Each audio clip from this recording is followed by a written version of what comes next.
Você andou tendo umas tristezas na vida, é isso? Tive. No ano passado, em setembro do ano passado, a minha irmã se matou. E foi um momento muito difícil para mim. Nossa. E desde então, eu comecei a perceber em mim algumas coisas desajustadas. E em julho, eu estava pousando em Fortaleza para um evento muito grande, um evento que reúne mais de 300 mil pessoas. É o Rock in Rio da música católica, que se chama Aleluia. E quando eu pousei, eu comecei a ter uns sintomas desagradáveis. E aquilo foi evoluindo. E eu tive uma semana extremamente sofrida. E aí desencadeou ali uma síndrome do pânico. Eu já tinha tido há 2 anos, mas dessa vez foi muito pior. Eu fiquei praticamente um mês sem querer sair de casa, com medo de tudo, das pessoas, das situações. Horrível. Não desejo a ninguém. Meu Deus, que tristeza. Muito ruim. E aí teve que se medicar e tudo? Sim, fiquei medicado durante 2 meses e meio. Eu quis... Claro, na fase aguda, Leda, você não tem escolha. Você tem que tomar remédio. Porque o pânico é uma situação de muito pavor. Que você não tem... Não adianta. Eu me via, por exemplo, às vezes eu escondia debaixo da cama, imagina isso. E eu era consciente de que eu estava me escondendo debaixo da cama. Não era uma coisa que eu fazia sem consciência. Mas eu não tinha uma gestão deste medo. Eu não era capaz de dizer a mim mesmo: Fábio, o que é isso? Você é um homem de 46 anos, tendo um comportamento... Não há motivo para ter medo aqui, essas pessoas não vão lhe fazer mal. Não adiantava dizer isso para mim. Eu que sou tão racional, que sempre gostei de me livrar das paixões para poder me ver de forma mais consciente, naquele momento não adiantava esse discurso para mim. O que funcionou a minha vida inteira, de repente nada das fórmulas forte, que existencialmente eu havia encontrado, resolvia. Então precisava da medicação. Aí eu custei a sair de casa para poder ir ao psiquiatra. O primeiro psiquiatra me medicou em casa, a medicação não fazia efeito e eu não dormia. Para você ter uma ideia, eu devo ter ficado uns 15 dias praticamente sem dormir, com 1h30 de sono, às vezes 2 no máximo por noite, o que agravava ainda mais o nível de ansiedade. E aí, quando eu me estabilizei, quando eu me senti bem já, por causa da medicação, que eu voltei às minhas atividades, eu senti assim, uma vontade muito grande de fazer um enfrentamento da situação sem o remédio. Eu perguntei à médica, ela disse que nós poderíamos experimentar diminuir, porque sabe quando você percebe que não é você? Quando você está bem, mas não é você ainda? E eu fiquei com medo de me acostumar com aquele novo jeito de ser, que é um torpor estranho. Os problemas não lhe importam, sabe? O sofrimento, você olha para ele com uma certa indiferença. E eu sabia que isso era um fruto do remédio em mim. Claro. E eu não queria isso, porque eu acho que a minha melhor parte é justamente o estar à flor da pele, ainda que isso me faça sofrer. Então, eu com a orientação da médica, eu consegui fazer um desmame do medicamento. Fui vivendo os desconfortos de não ter mais aquele medicamento, mas ao mesmo tempo fui encontrando um lugar em que eu era proprietário dos meus problemas, mas não era uma relação como estava antes. Antes eu não tinha o problema, os problemas é que me tinham. Então naquele momento eu senti que eu tinha problemas e que eu podia continuar tendo sem precisar usar aqueles medicamentos. Você conseguiu inverter o jogo. Eu levo, em todo lugar está ali, né? A urgência. Porque há situações que quando vem o pavor, tem que usar, não adianta. Mas graças a Deus eu experimentei isso. Depois do desmame do remédio, experimentei isso umas 3, 4 vezes. Não foi muito frequente não. Hoje eu me sinto bem, graças a Deus.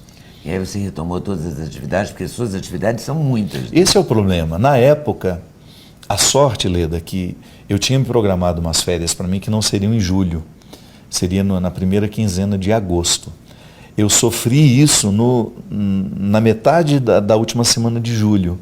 Então eu trabalhei com o desconforto durante uns 4, 5 dias. Eu cumpri uma agenda de 4 shows lá no Nordeste, à base de um medicamento improvisado, não era o do pânico ainda.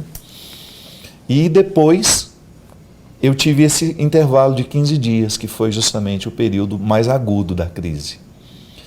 E aí saí de casa com muita dificuldade, fui fazer os meus eventos com muita dificuldade, contando com a colaboração da minha equipe, que sempre foi muito solidária comigo, e também com os organizadores de evento, né? Aí eu não conseguia me livrar daquelas situações que me... Porque, na verdade, eu não tenho medo...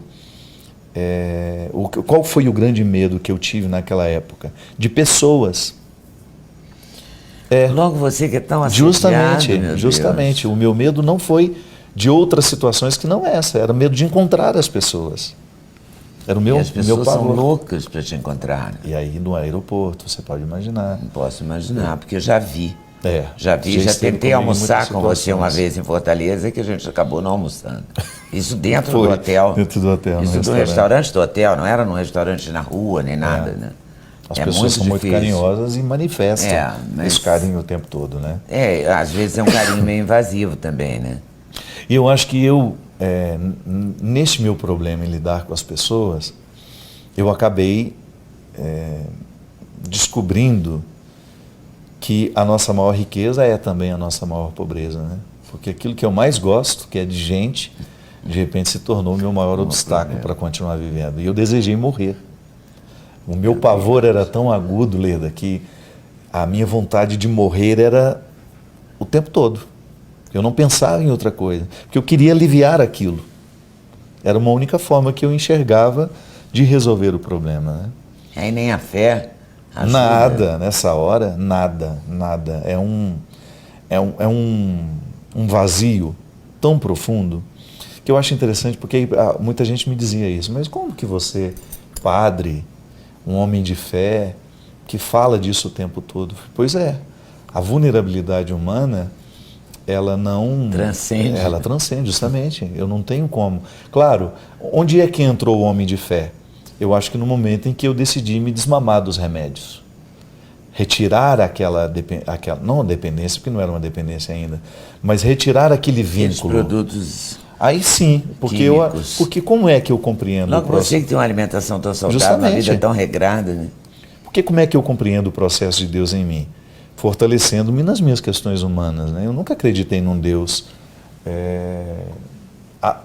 absolutamente sobrenatural, o tempo todo me provocando milagres. Não, Deus não passa por esse caminho para mim. Não tive necessidade deste Deus milagreiro.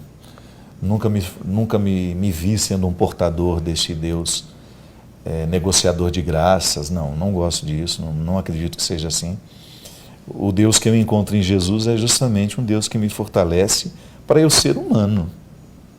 Ele não me fez anjo, ele não me fez outra coisa senão um ser humano. Ele reforça o ser humano. Justamente. Então eu preciso, na minha adesão ao que é sagrado, eu fortaleço as minhas virtudes. Da mesma forma como eu também sou livre para alimentar o meu diabólico, que vai reforçar os meus defeitos. Então, naquele momento, eu escutei muita gente me perguntando isso, e eu não sabia responder. Por que naquele momento a minha fé não me segurava? Quem me segurou naquele momento foram os medicamentos, porque as minhas convicções religiosas estavam em desordem. É uma desordem química do seu Você não tem autoridade sobre o que você sente. E eu passei a ter muito respeito pelos que se matam. Inclusive, fiz uma meia-culpa em relação à minha irmã. Porque sempre que ela dizia isso, eu interpretava como alguém que queria chamar a atenção. E não é assim, não. Às vezes as pessoas não estão querendo chamar a atenção. Elas estão querendo resolver os seus problemas. Então, passei a interpretar diferente, sabe? Esses pedidos de socorro. Me humanizou muito mais. Tanto é que quando eu precisei enfrentar, porque eu não tive tempo, eu não cheguei em tempo do sepultamento da minha irmã.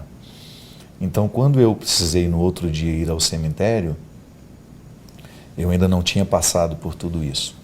Mas eu senti que ali começou a puxar, sabe, a abrir a caixa de Pandora de muita coisa que estava guardada dentro de mim, que dizia respeito à minha relação familiar, que não é fácil.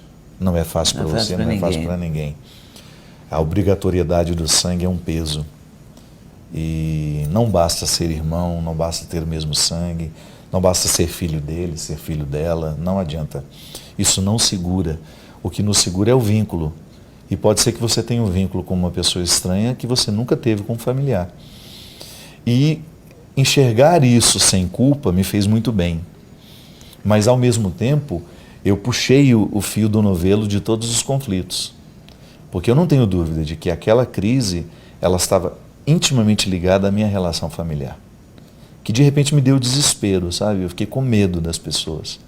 Mas as primeiras pessoas que eu tive medo foram os meus familiares.